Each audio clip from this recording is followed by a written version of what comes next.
This is part 3 of shedding light on the unjust and failed system. I got some key evidence.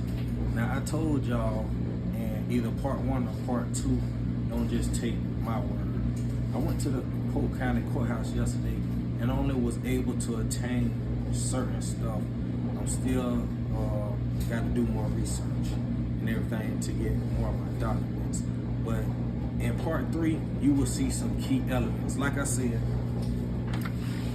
I got paperwork right here that I'm gonna read and show y'all.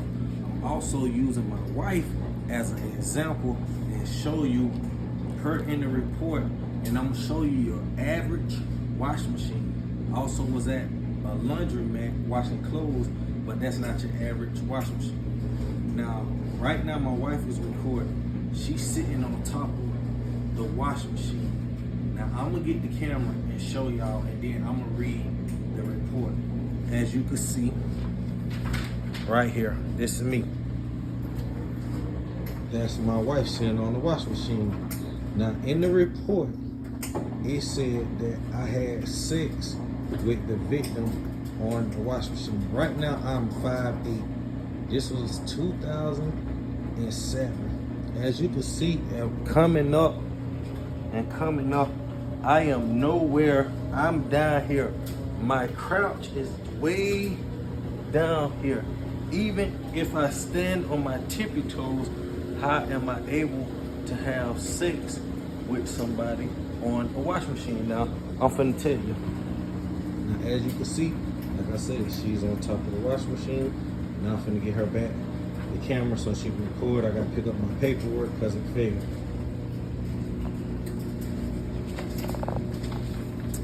Now, like I said, don't just take my word.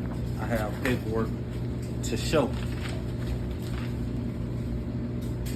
Let's see. I'm gonna go straight to it.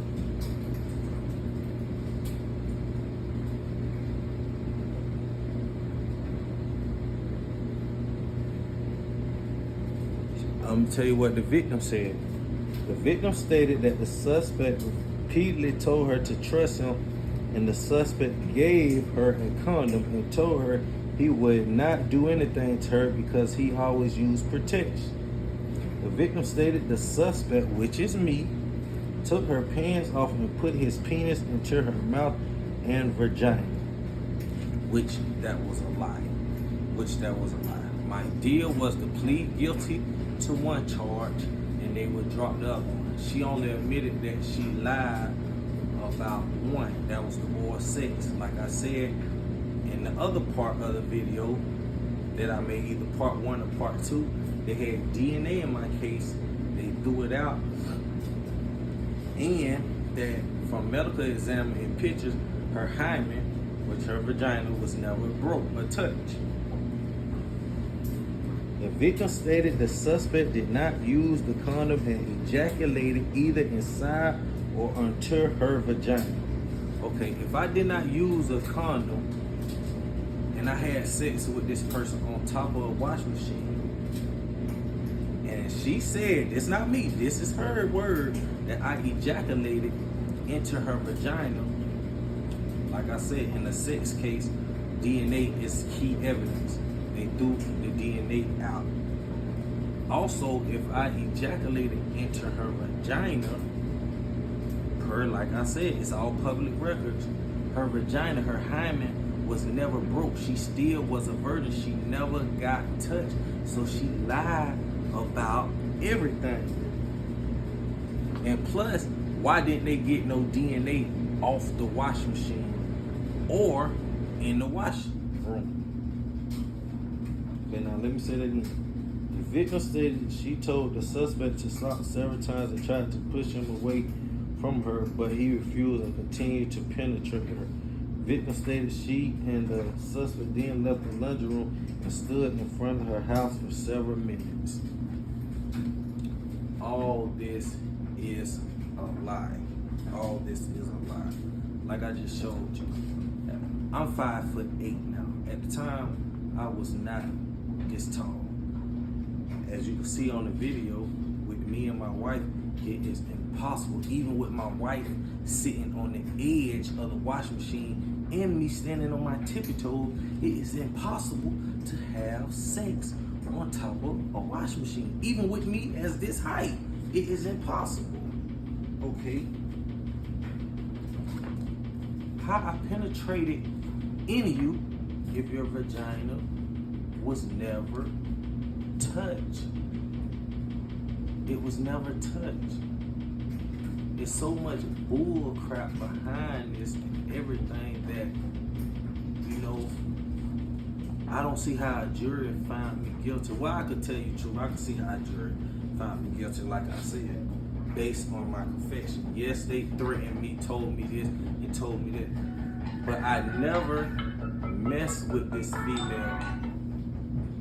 I was willing to have DNA tests to prove that I never messed with this female. I was willing to do that. But they threw it out. Key evidence. They threw that out. How you throw key evidence out? And most people, most cases like this, if somebody know they did that and they had DNA in their case, you think they would want to get DNA? I volunteered once I found out from my lawyer they had DNA tests because I know the DNA wasn't mine. And per the medical examiner, once they told me she was never touched, I was willing to go all out, go to trial about this situation. Like I said, from what I just read, y'all, she said I penetrated in her mouth and vagina. Why they never got DNA from her mouth, vagina? You can't get DNA from your vagina if a person never had sex. When you have sex and you're a virgin, it's a split that happens. She never was touched. Like I said, these are not my words. I'm not just saying this to make myself feel good or anything. Public records I just read to y'all. I'm trying to get more copies and everything. This stuff costs money, or costs $158 for me to get the rest of it. I ain't got money like that, but I just said I was going to enlighten, and I did, went and got some paperwork, and I read it. So like I said, don't just take my word. It's in the pudding. I'm also going to put some of this on there so you can see it for yourself. Like I said, my name is Forbes-Cobb, and I'm shedding light on the failed and unjust system, not just in Polk County, but an unjust system, period. Truth will set you free, and the truth gonna set me free, and I'm gonna fight this till I don't have no breath in my body.